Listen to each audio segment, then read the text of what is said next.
Harry Potter and the Prisoner of Azkaban by J.K. Rowling. Chapter 1. Old Post. Harry Potter was a highly unusual boy in many ways. For one thing, he hated the summer holidays more than any other time of year. For another, he really wanted to do his homework, but was forced to do it in secret, in the dead of night. And he also happened to be a wizard. It was nearly midnight, and he was lying on his front in bed, the blankets drawn right over his head like a tent, a torch in one hand, and a large leather-bound book, A History of Magic by Bathilda Bagshot, propped open against the pillow. Harry moved the tip of his eagle feather quill down the page, frowning as he looked for something that would help him write his essay, witch burning in the 14th century was completely pointless. Discuss. The quill paused at the top of a likely-looking paragraph. Harry pushed his round glasses up his nose, moved his torch closer to the book, and read. Non-magic people, more commonly known as muggles, were particularly afraid of magic in medieval times, but not very good at recognizing it. On the rare occasion that they did catch a real witch or wizard, burning had no effect whatsoever. The witch or wizard would perform a basic flame-freezing charm and then pretend to shriek with the pain while enjoying a gentle, tickling sensation. Indeed, Gwendolen, the weird, enjoyed being burnt so much that she allowed herself to be cut no fewer than 47 times in various disguises. Harry put his quill between his teeth and reached underneath his pillow for his ink bottle and a roll of parchment. Slowly and very carefully, he unscrewed the ink bottle, dipped his quill into it, and began to write, pausing every now and then to listen. Because if any of the Dursleys heard the cat scratching of his quill on their way to the bathroom, he'd probably find himself locked in the cupboard under the stairs for the rest of the summer. The Dursley family of number 4, Privet Drive, was the reason that Harry never enjoyed his summer holidays. Uncle Vernon, Aunt Petunia, and their son Dudley were Harry's only living relatives. They were muggles, and they had a very medieval attitude toward magic. Harry's dead parents, who had been a witch and a wizard themselves, were never mentioned under the Dursleys' roof. For years, Aunt Petunia and Uncle Vernon had hoped that if they kept Harry as downtrodden as possible, they would be able to squash the magic out of him. To their fury, they had been unsuccessful and now lived in terror of anyone finding out that Harry had spent most of the last 2 years at Hogwarts School of Witchcraft and Wizardry. The most of the Dursleys could do these days was to lock away Harry's spellbooks, wand, cauldron, and broomstick at the start of the summer holidays and forbid him to talk to the neighbors. This separation from his spellbooks had been a real problem for Harry because his teachers at Hogwarts had given him a lot of holiday work. One of the essays, a particularly nasty one about shrinking potions, was for Harry's least favorite teacher, Professor Snape, who would be delighted to have an excuse to give Harry detention for a month. Harry had therefore seized his chance in the first week of holidays. While Uncle Vernon, Aunt Petunia, and Dudley had gone out into the front garden to admire Uncle Vernon's new company car in very loud voices so that the rest of the street would notice it too, Harry had crept downstairs, picked the lock on the cupboard under the stairs, grabbed some of his books and hidden them in his bedroom. As long as he didn't leave spots of inks on the sheets, the Dursleys need never know that he was studying magic by night. Harry was keen to avoid trouble with his aunt and uncle at the moment, as they were already in a bad mood with him, all because he'd received a telephone call from a fellow wizard 1 week into the school holidays. Ron Weasley, who was one of Harry's best friends at Hogwarts, came from a whole family of wizards. This meant that he knew a lot of things Harry didn't, but had never used the telephone before. Most unluckily, it had been Uncle Vernon who had answered the call. Vernon Dursley speaking. Harry, who happened to be in the room at the time, froze as he heard Ron's voice answer. Hello? Hello? Can you hear me? I want to talk to Harry Potter. Ron was yelling so loudly that Uncle Vernon jumped and held the receiver a foot away from his ear, staring at it with an expression of mingled fury and alarm. Who is this? He roared in the direction of the mouthpiece. Who are you? Ron Weasley, Ron bellowed back, as though he and Uncle Vernon were speaking from opposite ends of a football pitch. I am a friend of Harry's from school. Uncle Vernon's small eyes swiveled around to Harry, who was rooted to the spot. There is no Harry Potter here, he roared, now holding the receiver at arm's length, as though frightened it might explode. I don't know what school you are talking about. Never contact me again. Don't you come near my family. And he threw the receiver back onto the telephone as if dropping a poisonous spider. The row that had followed had been one of the worst ever. How dare you give this number to people like you? Uncle Vernon had roared, spraying Harry with spit. Ron obviously realized that he'd got Harry into trouble because he hadn't called again. Harry's other best friend from Hogwarts, Hermione Granger, hadn't been in touch either. Harry suspected that Ron had warned Hermione not to call, which was a pity because Hermione, the cleverest witch in Harry's ear, had Muggle parents, knew perfectly well how to use a telephone, and would probably have had enough sense not to say that she went to Hogwarts. So, Harry had had no word from any of his wizarding friends for 5 long weeks, and this summer was turning out to be most as bad as the last one. There was just one very small improvement. After swearing that he wouldn't use her to send letters to any of his friends, Harry had been allowed to let his owl Hedwig out at night. Uncle Vernon had given in because of the racket Hedwig made if she was locked in her cage all the time. Harry finished writing about Gwendoline in the weird and paused to listen again.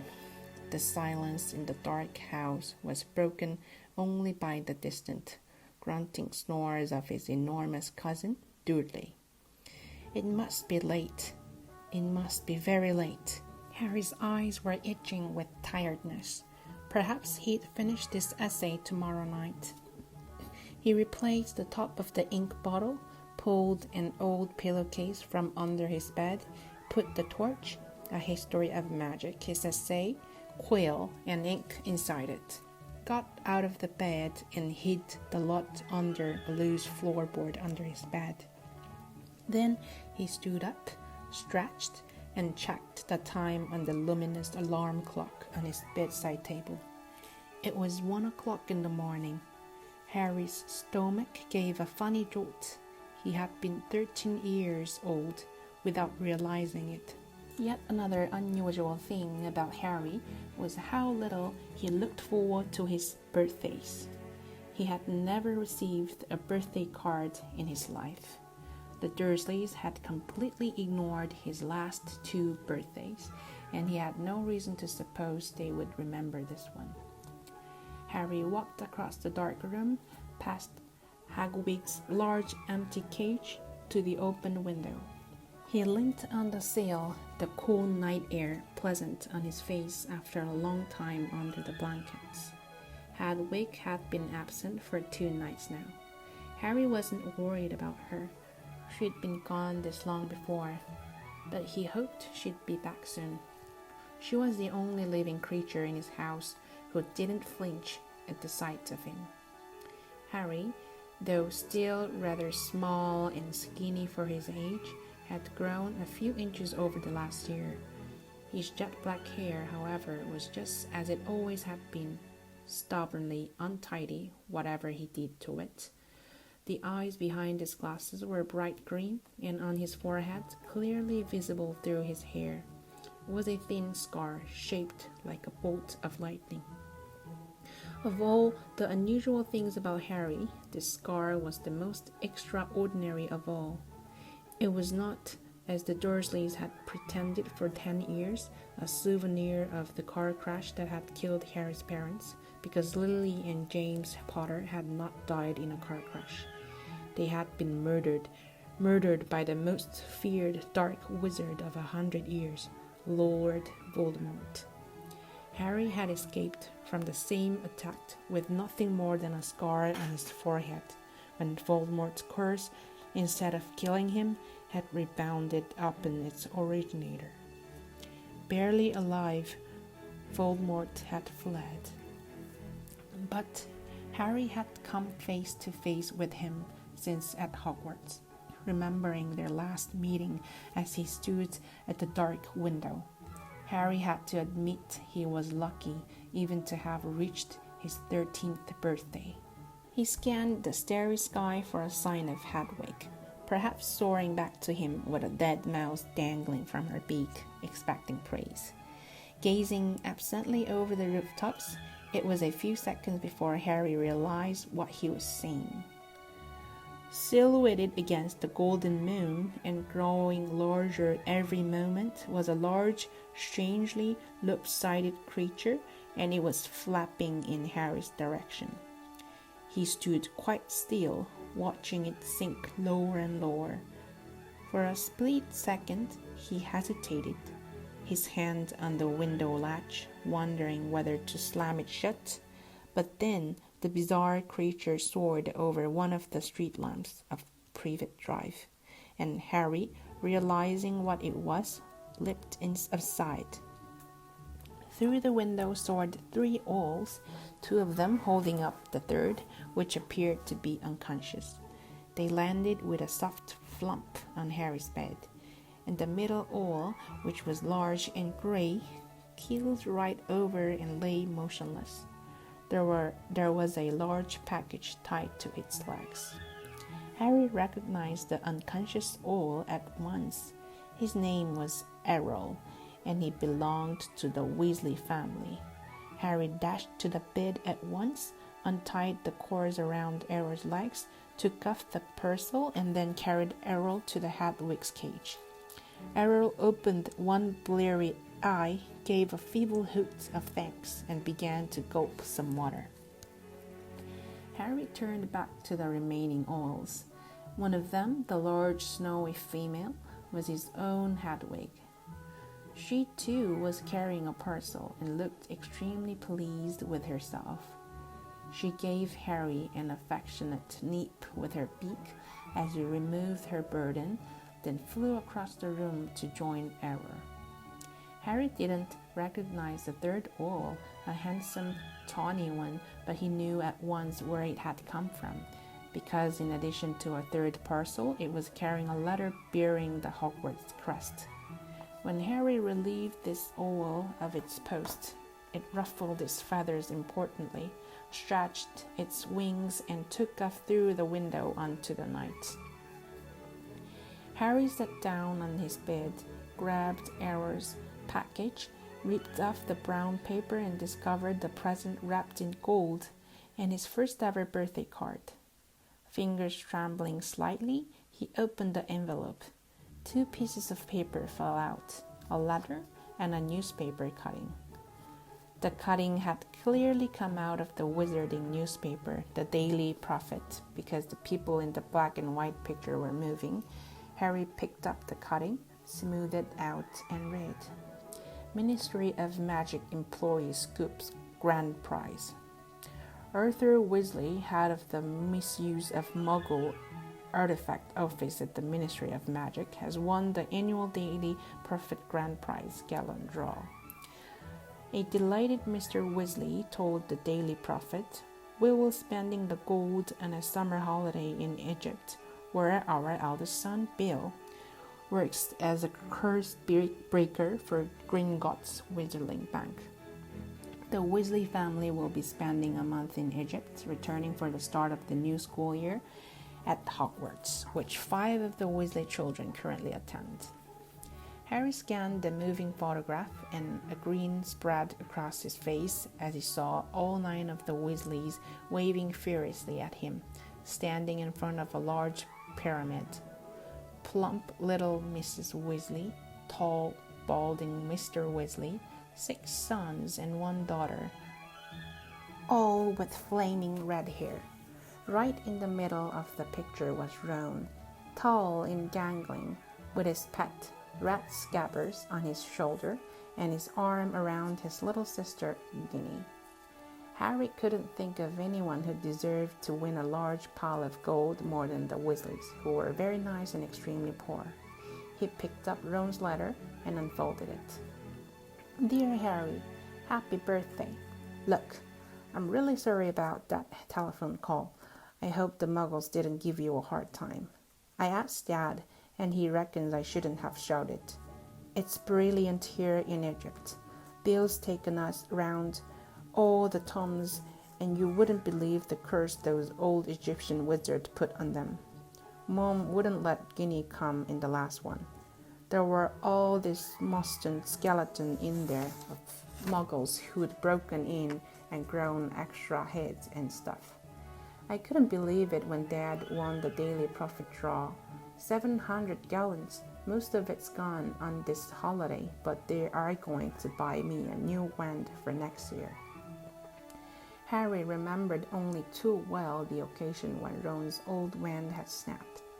It had happened when the car the 2 of them had been flying to Hogwarts had crashed into a tree in the school grounds.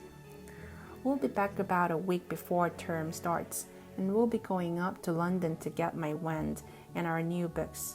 Any chance of meeting you there? Don't let the Muggles get you down. Try and come to London, Ron. P.S. Percy's hat boy, he got the letter last week. Harry glanced back at the photograph.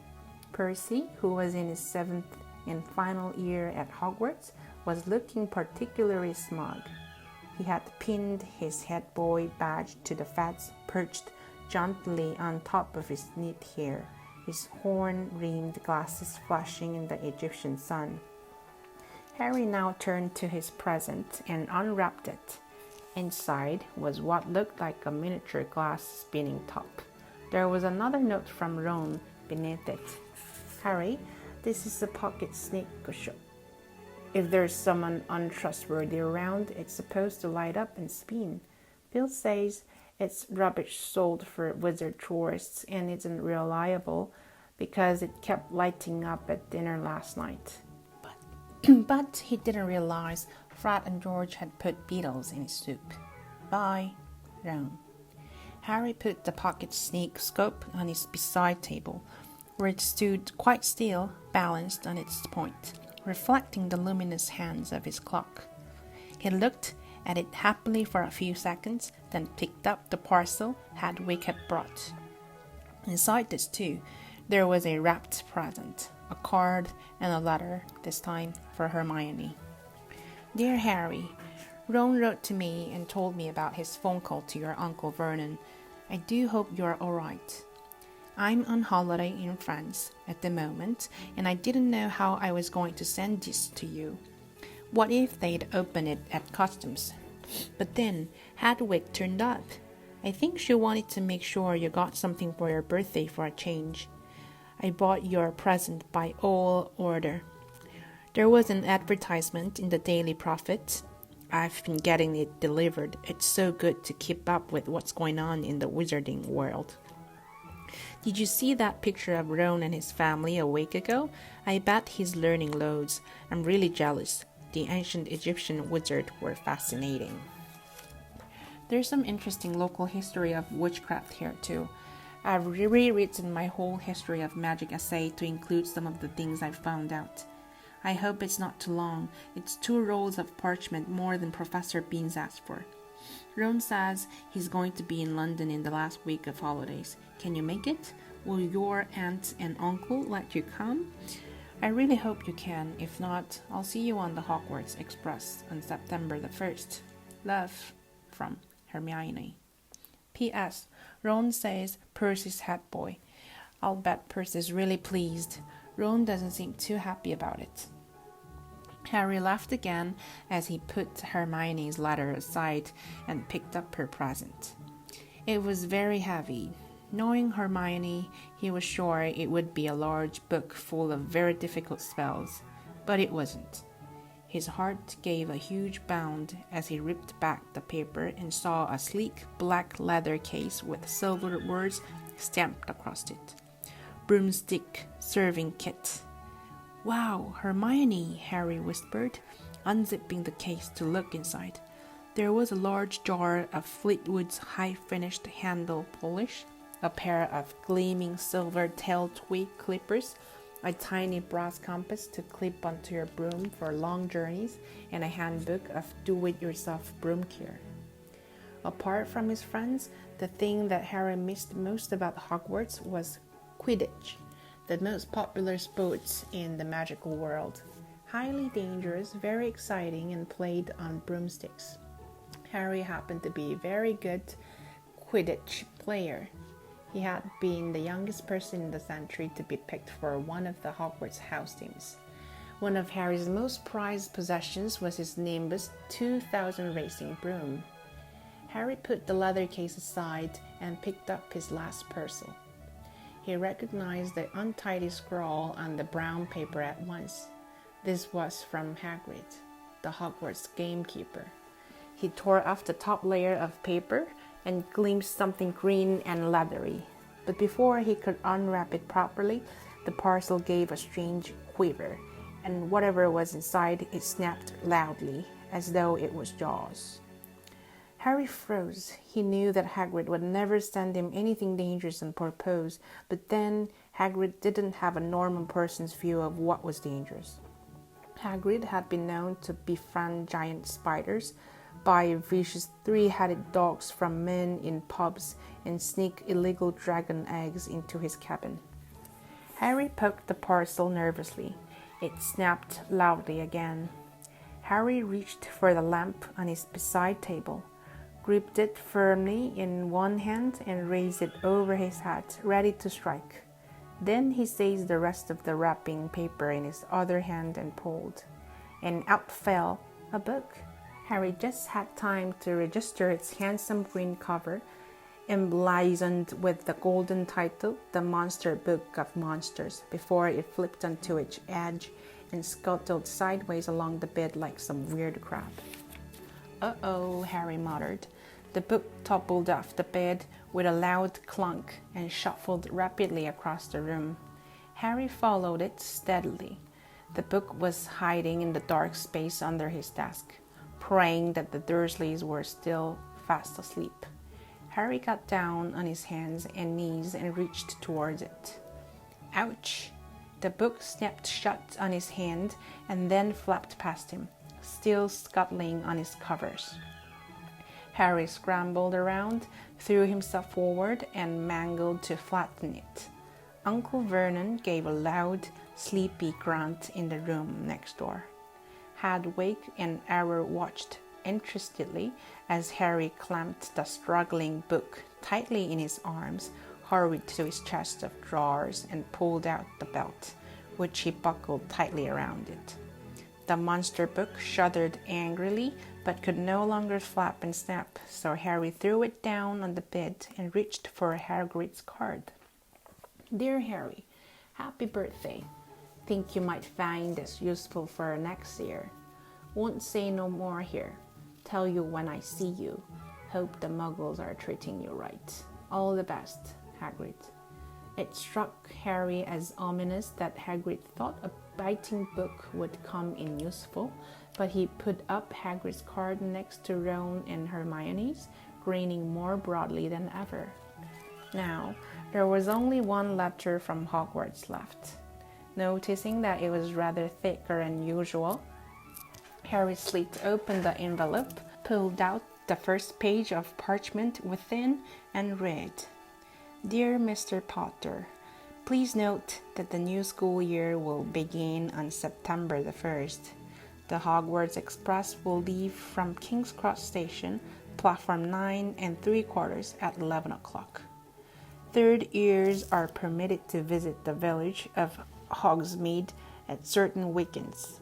Please give the enclosed permission form to your parents or guardian to sign. A list of books for next year is enclosed. Yours sincerely, Professor McGonagall, Deputy Headmistress. Harry pulled out the Hogsmeade permission form and looked at it, no longer grinning. It would be wonderful to visit Hogsmeade at weekends. He knew it was an entire wizarding village, and he had never set foot there. But how on earth was he going to persuade Uncle Vernon or Aunt Petunia to sign the form? He looked over at the alarm clock. It was now 2 o'clock in the morning. Deciding that he'd worry about the Hogsmeade form when he woke up, Harry got back into bed and reached up to cross off another day on the chart he'd made for himself, counting down the days left until his return to Hogwarts. Then he took off his glasses and lay down, eyes open, facing his 3 birthday cards. Extremely unusual though he was, at that moment Harry Potter felt just like everyone else, glad for the first time in life that it was his birthday.